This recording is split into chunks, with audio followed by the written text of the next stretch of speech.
টিংখাঙৰ লেঙেৰী ১ নম্বৰ ফলাগুৰি গাঁৱত ভয়ংকৰ অগ্নিকাণ্ডৰ ঘটনা। অগ্নিকাণ্ডত সম্পূৰ্ণৰূপে জাহ যায় দীনেশ শইকীয়াৰ বাসগৃহ। ঘটনাস্থলীত উপস্থিত হৈ মৰাণৰ অগ্নি নিৰ্বাপক বাহিনীয়ে জুই নিৰ্বাপন কৰে যদিও অগ্নি নিৰ্বাপক বাহিনী গৈ পোৱাৰ পূৰ্বেই বাসগৃহটো সম্পূৰ্ণৰূপে জ্বলি ভস্মীভূত হয়। গৃহস্থই পথাৰত থকা অৱস্থাত বিদ্যুতৰ শ্বৰ্ট চাৰ্কিট হৈ অগ্নিকাণ্ডৰ সূত্ৰপাত হোৱা বুলি সন্দেহ কৰিছে স্থানীয় ৰাইজে।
অগ্নিকাণ্ডত নগদ 2,60,000 টকা, ঘৰৰ সম্পূৰ্ণ আচবাব আৰু নথিপত্ৰ জুইত জাহ যায়।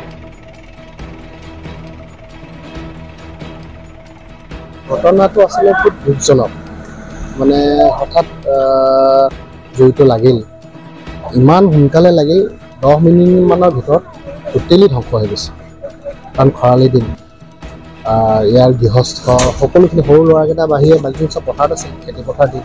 সামগ্ৰী বুলিবলৈ একো নাই। তেখেতে কোৱা মতে 2,60,000 টকা আছিলে বুলি কৈছে। বাকী কাগজ পত্ৰ, চৰকাৰী ডকুমেণ্ট বা অন্যান্য একো নাথাকিলে। গতিকে এনেকুৱা এটা অৱস্থা হৈছে যে এতিয়া আমি সেই সময়ত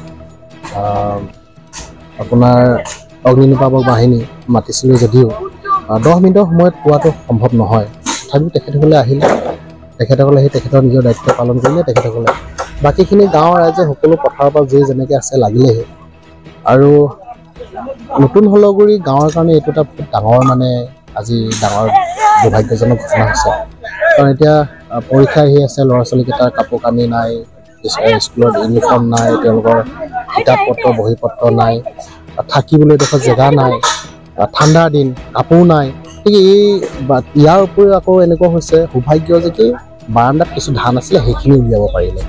সেইখিনি ৰাইজে বহুত কষ্ট কৰি উলিয়ালে।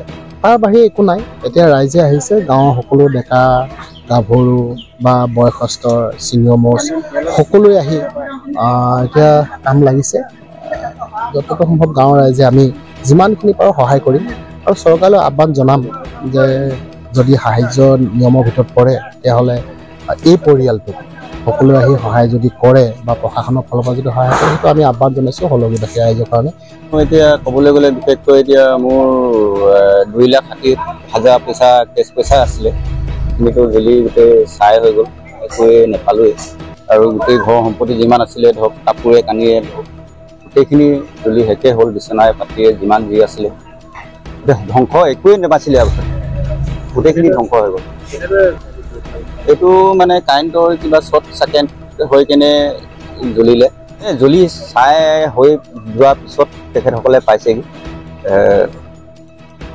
গাঁৱৰ ৰাইজে গোটেইখিনি পানী মাৰিছিলে যদিও বচাব নোৱাৰিলে।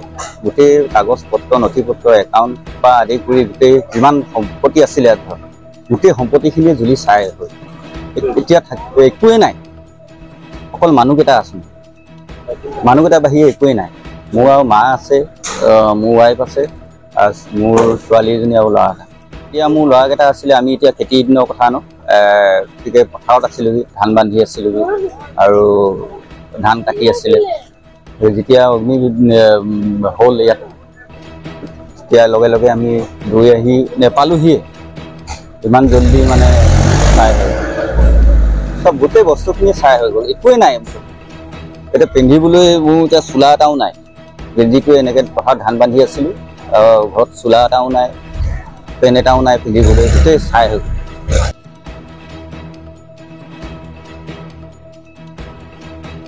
টিংখাঙৰ পৰা দীপংকৰ বৰুৱা ৰিপৰ্ট, অসম টুডে।